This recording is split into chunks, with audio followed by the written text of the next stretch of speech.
मैं एम नफीस रशीद। आप देख रहे हैं भारत न्यूज 247। वीडियो को आखिर तक देखें और जुड़े रहें मेरे साथ।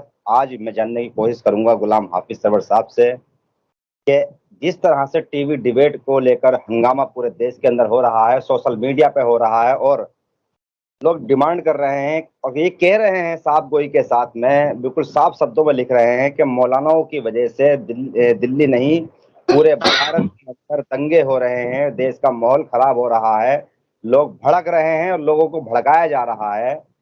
इस पर कुछ कुछ सवाल पहले से भी खड़े हो रहे हैं। क्या डिबेट जो शुरू हुई है, कब से शुरू हुई है, और साथ ही साथ ये जो गोल घेरे बनाकर तस्वीरें वायरल की जा रही हैं अलग अलग टीवी डिबेट के प्रोग्रामों की, इसमें ही एक तस्वीर दिखा रहा हूं। आज तक का एक प्रोग्राम हुआ था हल्ला बोल, जो कि कुछ दिन पहले शायद हुआ होगा, और इसको जो है मोहम्मद जुबैर ने ही ट्वीट किया है और अन्य लोगों ने भी बहुत ज्यादा इस पर ट्वीट किए हैं। और कहा जा रहा है कि ये डिबेट ही है आज के माहौल का, जो माहौल बिगड़ रहा है उसका असली कारण। और मुस्लिम पर्सनल लॉ बोर्ड ने भी मौलवियों से अपील की है, अपील के वे टीवी डिबेट में ना जाएं। मेरा एक सवाल ये भी है पर्सनल लॉ बोर्ड से, अगर पर्सनल लॉ बोर्ड चाहती तो सभी मौलानाओं को बुलाकर, वे जो समाज के जिम्मेदार लोग हैं उनको बिठाकर चाय पे बिठाकर बातचीत कर सकती थी कि हमें किस तरह से मुस्लिम पक्ष रखना है, क्योंकि ये भारत है। अपने मौलिक अधिकारों की बात करनी पड़ती है, अपने समाज में सर समाज की बात करनी पड़ती है, मुद्दों की बात करनी पड़ती है। तो ये सवाल बड़ा खड़ा होता है कि टीवी डिबेट से ही देश का माहौल बिगड़ रहा है। जुड़ चुके हैं मेरे साथ में हाफिज गुलाम सरवर साहब। हाफिज गुलाम सरवर साहब, स्वागत है भारत न्यूज 247 में आपका।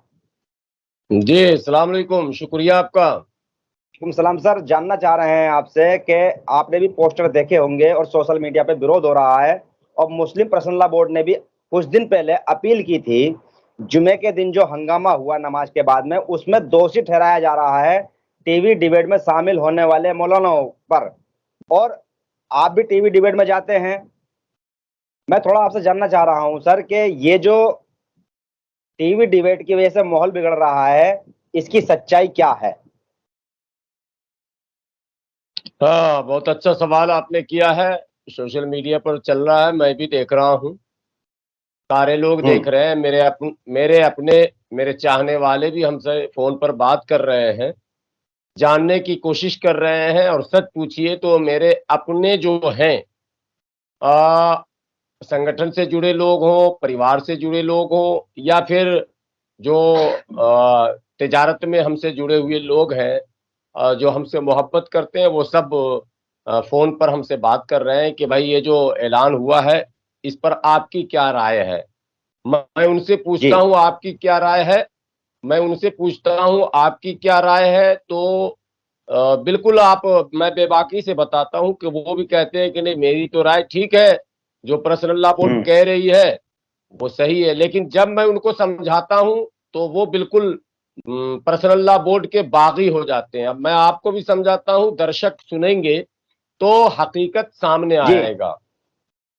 सबसे हम्म। पहले ये समझना है कि 1947 में मुल्क आजाद हुआ। 47 से पहले बात करने की जगह नहीं रहती है सोशल मीडिया पर, और इतना लंबा वीडियो चल नहीं पाता है।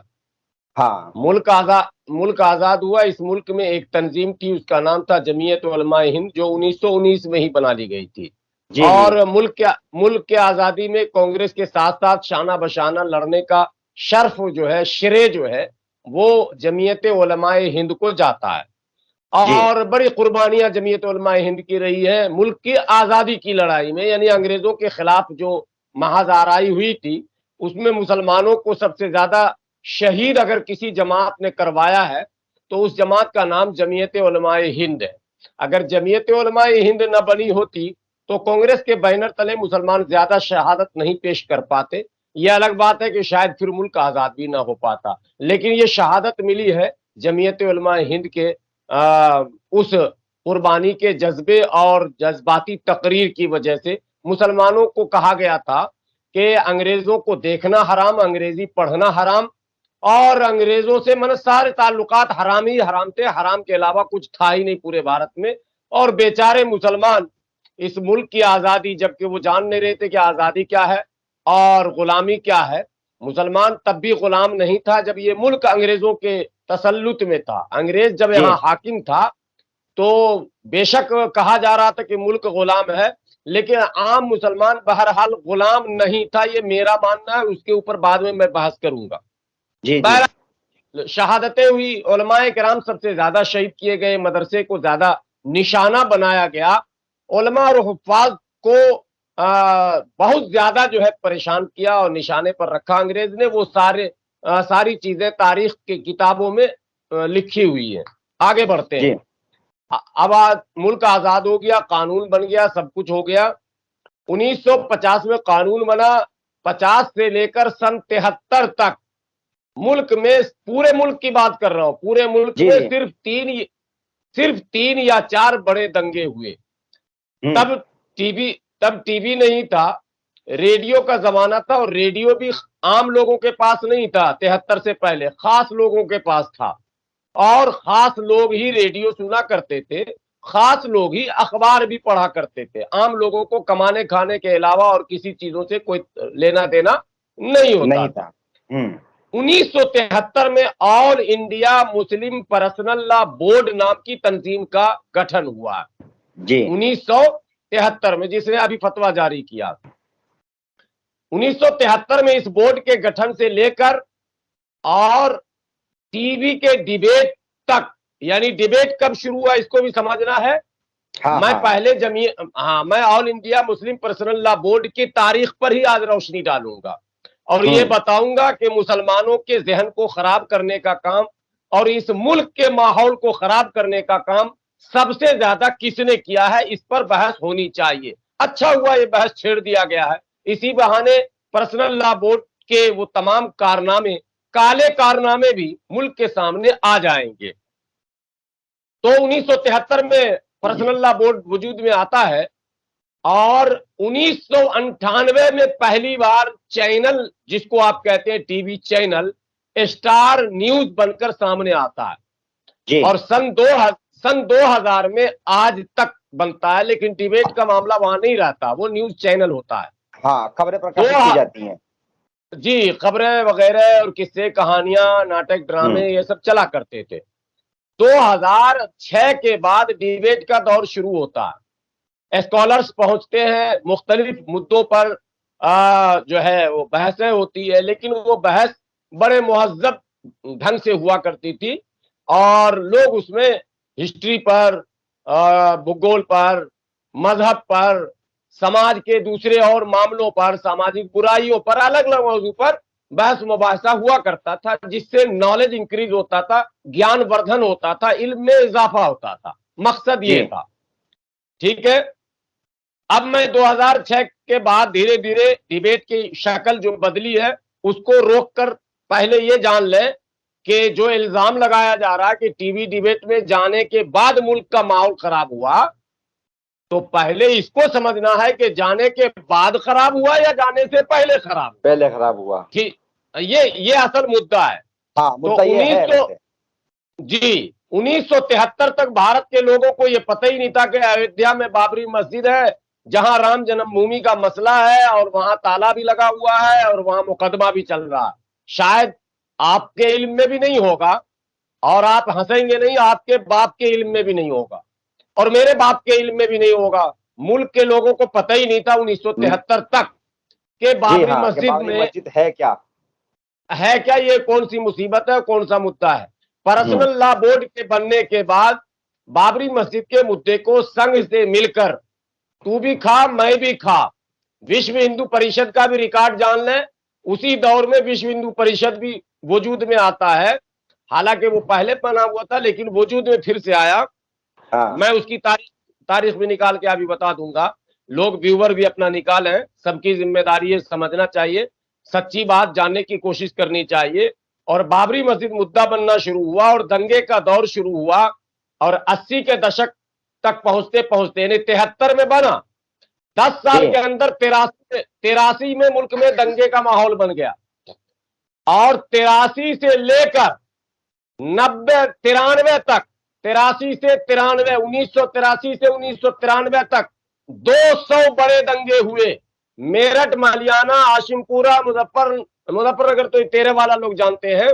हाँ मलियाना, हाशमपुरा, मुरादाबाद, फिरोजाबाद, अलीगढ़, आजमगढ़, मऊ, बनारस, भागलपुर, बिहार शरीफ, नालंदा।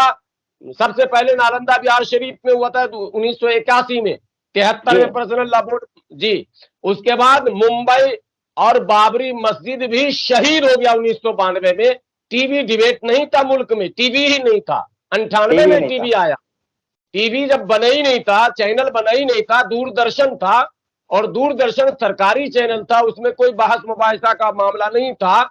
तो फिर 1992 जी 1992 में बाबरी मस्जिद किसने शहीद करवाई? पर्सनल लॉ बोर्ड, भारत के मुसलमानों को जवाब दो। 1992 में बाबरी मस्जिद किसने शहीद करवाई? पर्सनल लॉ बोर्ड, भारत को जवाब दो। एक 1986 में मस्जिद का ताला किसने खुलवाया? शिलान्यास किसने करवाया? पर्सनल लॉ बोर्ड, जवाब दो।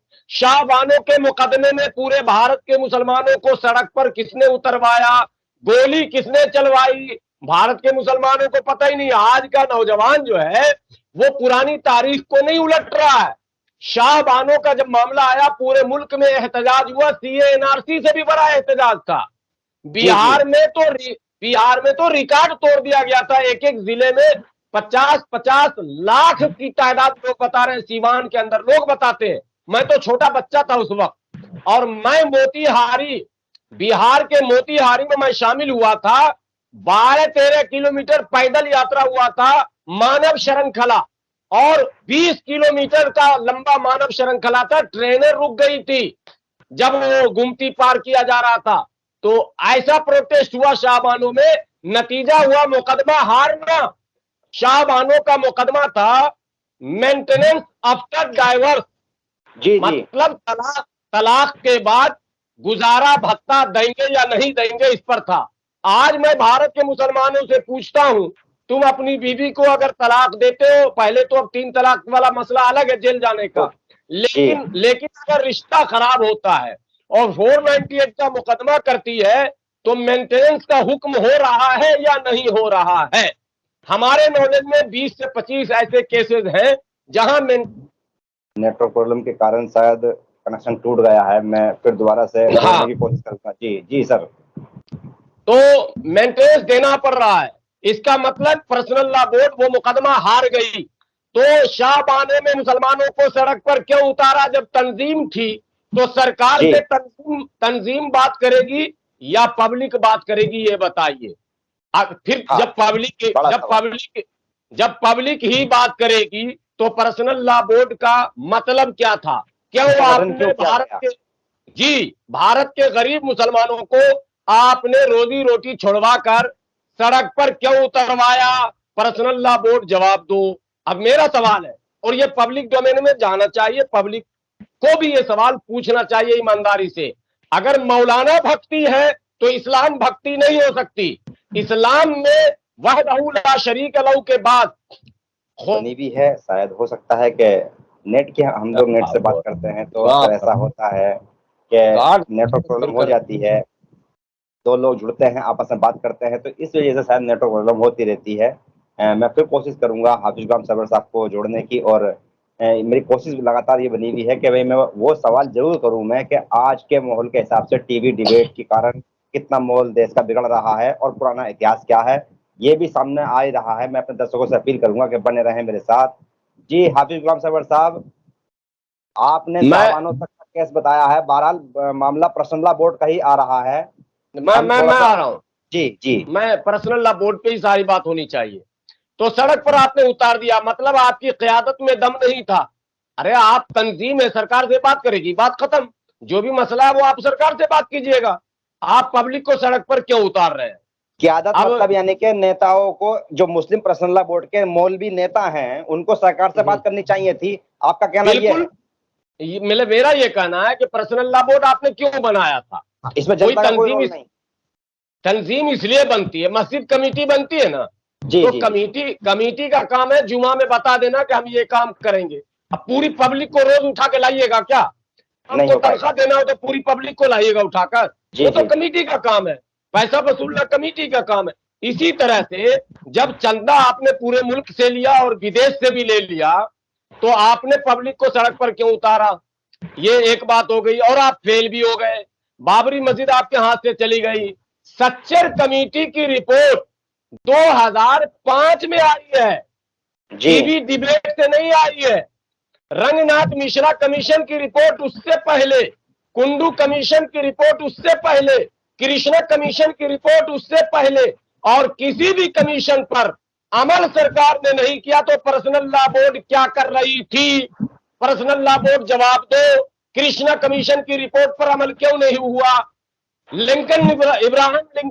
इब्राहिम लिंकन कमीशन है या इब्राहिम कमीशन है, जो जिसमें बाबरी मस्जिद, इब्राहिम कमीशन, हाँ, उस पर अमल क्यों नहीं हुआ? पर्सनल लॉ बोर्ड जवाब दो। कृष्णा कमीशन पर अमल क्यों नहीं हुआ? पर्सनल लॉ बोर्ड जवाब दो। रंगनाथ मिश्रा कमीशन पर अमल क्यों नहीं हुआ? पर्सनल लॉ बोर्ड जवाब दो।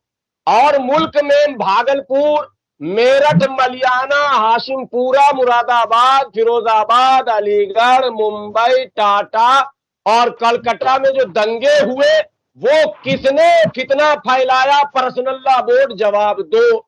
मुल्क का माहौल किसने खराब किया? पर्सनल लॉ बोर्ड जवाब दो। और 2006 के बाद अब मैं जवाब दूंगा, हालांकि मैं तो 1-2 महीने से जा रहा हूं, ठीक है, लेकिन मैं दूंगा उसका जवाब, मैं उसका जवाब दूंगा।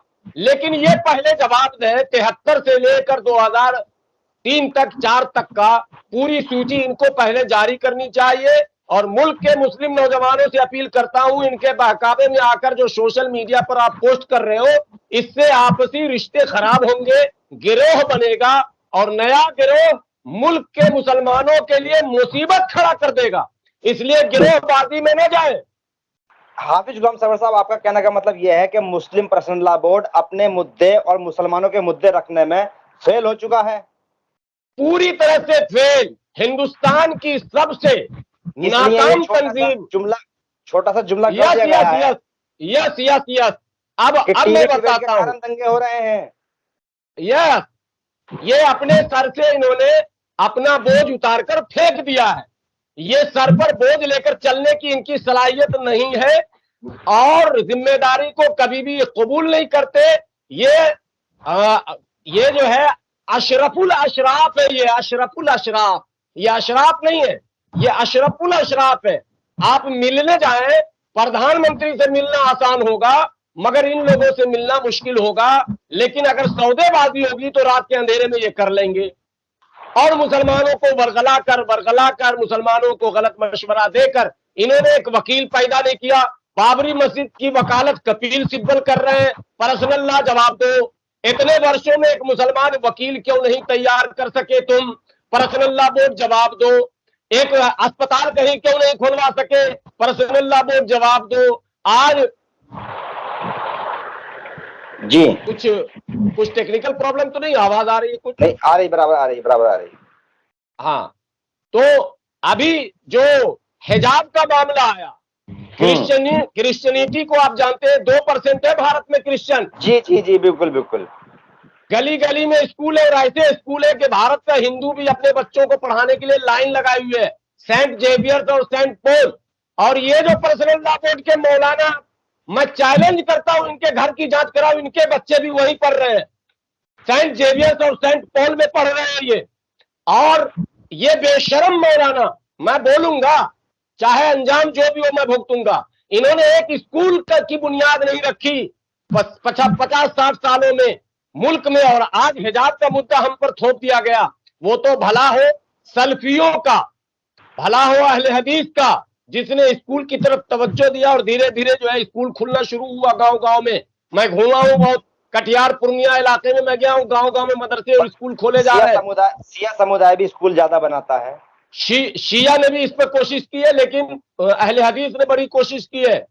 ये बड़ी बात है। मगर ये पर्सनल लॉ बोर्ड जो है, ये सिर्फ अपने दौलत का अंबार खड़ा किया है। मैं मुसलमानों से कहता हूं, एक कमेटी बनाकर अब तक पर्सनल लॉ बोर्ड के जितने भी बड़े ओहदेदार रहे हैं, इनके पुराने रिकॉर्ड और नए रिकॉर्ड की जांच की जाए। 100 गुना संपत्ति इन्होंने इकट्ठा किया है, और मुसलमानों का सौदा किया है, मुसलमानों को बेचा है।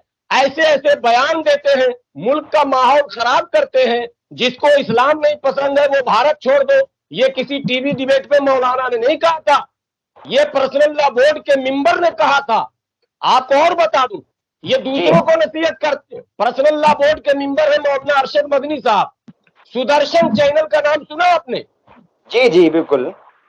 सुदर्शन टीवी को अपने घर पर बुलाकर, इतने बड़े आलिम, उम्र के 100वें साल को पहुंचने वाले हैं, सुदर्शन चैनल जो मक्का मदीना और नबी की शान और कुरान के शान में लगातार गुस्ताखी कर रहा है, उसको आप घर पर बुलाकर चाय पिलाकर इंटरव्यू देते हैं, और टीवी वाले मौलाना के नाम से हमको आप मतलब क्या कहते हैं, आवाम को कहते हैं कि ट्रोल करो। आपको इस उम्र में सोचना चाहिए था हजरत, आपकी उम्र मेरे उम्र के पोता होगा उनके पास, हजरत मौलाना अरशद मदनी साहब। आपने उस जालिम, उस जाबिर, उस काफिर, उस मुशरिक, उस बदबख्त को घर पे कैसे आने दिया और इंटरव्यू कैसे आपने दे दिया? कहां ईमान आपका चला गया था? क्या मजबूरी थी आपकी? मोहन भागवत जी ने कहा था क्या आपको, हमसे तो कोई भागवत कुछ करवा के दिखा ले, मैं भी तो इसी मुल्क में हूं, मुझे भी तो कोई संगीत कुछ करा ले। क्या बात करते हैं आप? हाफिज गुलाम सरवर साहब, एक और सवाल और अभी पूरा नहीं हुआ, पूरा को पार निकलने दीजिए। पर्सनल लॉ बोर्ड के मेंबर है मौलाना महमूद मदनी, बगैर टीवी के जिंदा नहीं रह सकते, रात दिन चैनल में आ रहे हैं, और अगर वो चैनल नहीं आते तो चैनल चलकर उनके घर चला जाता। बड़े लोग हैं भाई जी। मौलाना तौकीर रजा खान साहब भी all India personal law board के मेंबर हैं, वो भी बगैर माइक के नहीं रहते हैं, महाभारत कर देंगे, श्रीलंका कर देंगे, पता नहीं क्या क्या कर देंगे, मगर मुसलमानों को सही सलाह नहीं देंगे। हमने मशवरा दिया इन सबों को, हालांकि वही बात, कहां राजा भोज और कहां गंगू तेली, इस्लाम पर तो ये अमल ही नहीं करते। इनका कहना गुलाम सरवर कौन होता हमको मशवरा देने वाला? और मैं क्या बताऊं, चैनल पर मैं तकरीर में कल एक जगह कह रहा था कि कम से कम सहाबा की जिंदगी को देख लेते, ये उलमा हमारे हजरत उमर के जमाने की बड़ी मशहूर दास्तान है, मैं अभी आपको नहीं बताऊंगा, अभी तो इनके कारनामे बता रहा हूं। ये मैंने मशवरा दिया, ज्ञान वापी का जब मसला उठा, मैंने कहा जितनी मुस्लिम तंजीमें हैं वो बंद कमरे में बैठकर एक लाहे अमल तय कीजिए और बाज़ाब्ता वजीर आजम से मुलाकात करके मुसलमानों के जज्बात की तर्जमानी कीजिए और बड़ी मजबूती से बात रखिए कि आप चाहते क्या हैं। मगर मजबूती चोर उल्टा हुआ देवबंद में अलग बैठे।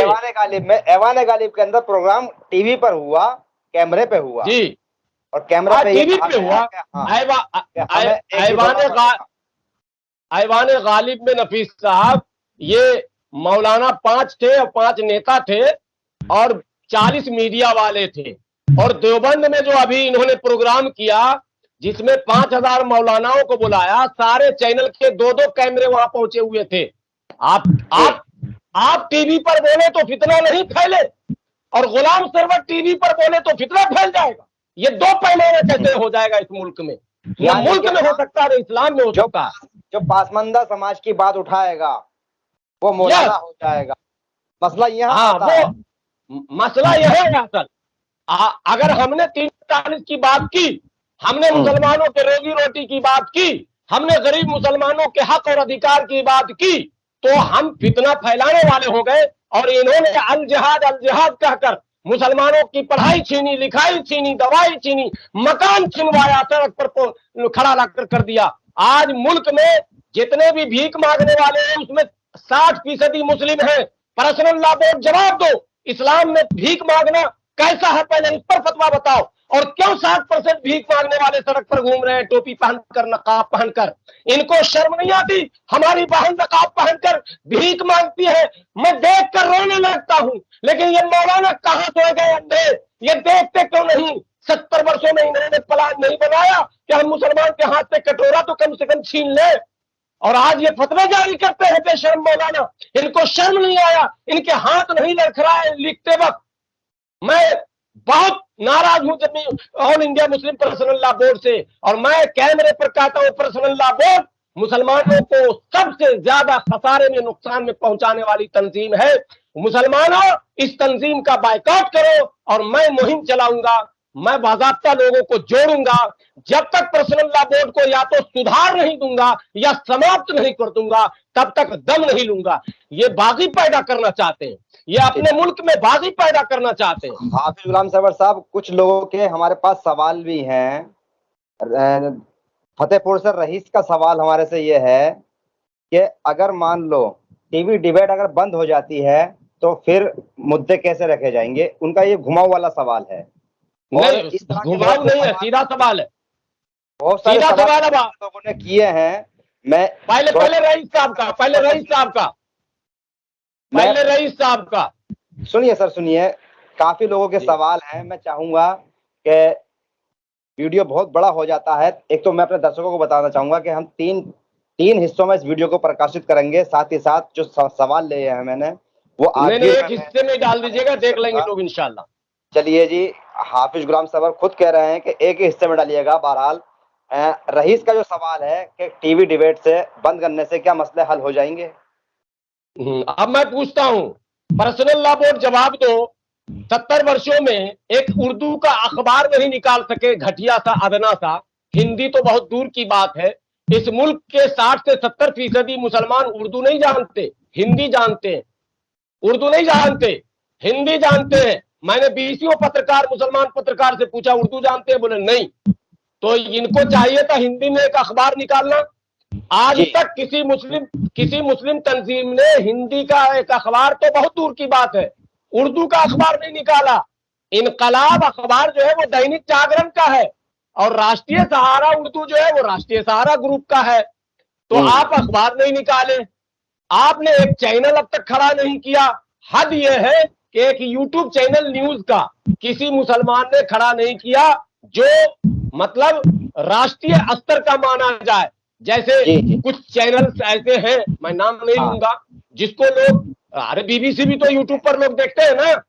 तो क्या आप यूट्यूब चैनल चला? नहीं, सब यूट्यूब नहीं, मैं कह रहा हूं यूट्यूब चैनल ही। अरे किसी कुआं में, सड़े हुए कुआं में डूब कर मर जाते हैं। ये एक यूट्यूब चैनल नहीं चला पाए न्यूज का, और चैनल चलाने वालों को भी इन्होंने रोका है, ये कहते। तो मैं पूछता हूं, सोशल मीडिया से जो फितना फैल रहा है वो कैसे रोकेंगे? ये मोबाइल पर फतवा लगाएंगे? मुसलमान मोबाइल का इस्तेमाल बंद कर दे, ये फतवा देंगे वो? मुसलमान अपने घरों से टीवी बाहर निकाले, ये फतवा देंगे वो? मुसलमान अपने घरों से वो तमाम चीजें हटा ले, क्या फतवा देंगे?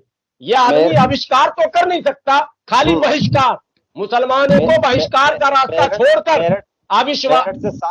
मेरठ से साकिर हैं, उन्होंने फेसबुक पर पोस्ट करते हुए ही ये सवाल किया है कि क्या आने वाले वक्त की लड़ाइयां हैं, आने वाले वक्त की जो लड़ाइयां हैं मुस्लिमों की, क्या टीवी से लड़ी जाएंगी?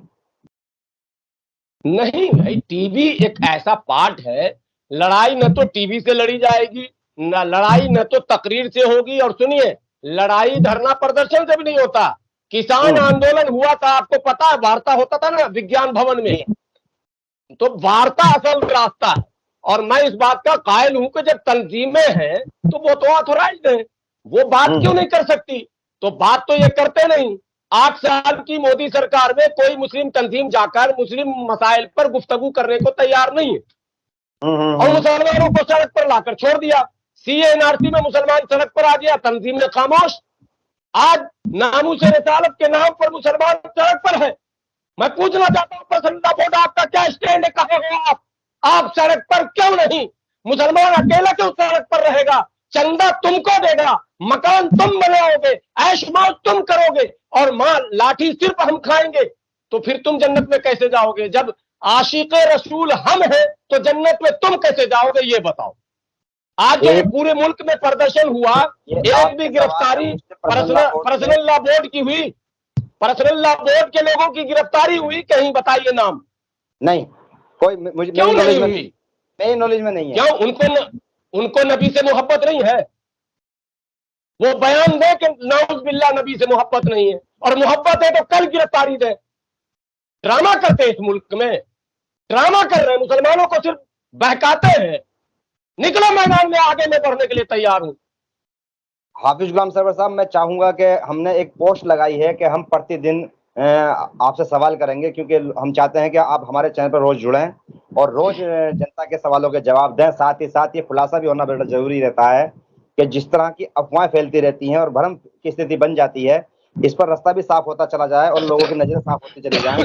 इससे बेहतर रहेगा कि भाई लोग जरा सीख लेंगे और समझ लेंगे और सच्चाई भी जान लेंगे। तो हमने भारत न्यूज के पोर्टल पर एक पोस्टर चलाया है जिससे कि लोग आपसे सवाल करें। तो मेरी गुजारिश है, एक तो आप प्रतिदिन जवाब दें उन लोगों का, और साथ ही साथ मैं अपने दर्शकों से भी अपील करूंगा कि आप भी टीवी डिबेट से जुड़े हुए सवाल, हालांकि मेरे से कोई और भी जितने भी मौलाना टीवी डिबेट पर आ रहे हैं, मैंने नहीं, पर्सनल लॉ बोर्ड से जुड़े सवाल भी पूछिए दर्शकों से। उनसे भी पर्सनल लॉ बोर्ड ने मतलब दुनिया टीवी को पूरी दुनिया फेंक नहीं सकती है साहब।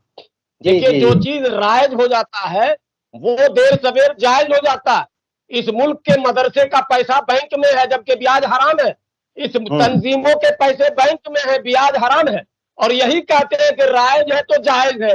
तो टीवी भी जब राइज है तो जायज है, और जायज है तो आपने इंतजाम क्यों नहीं किया?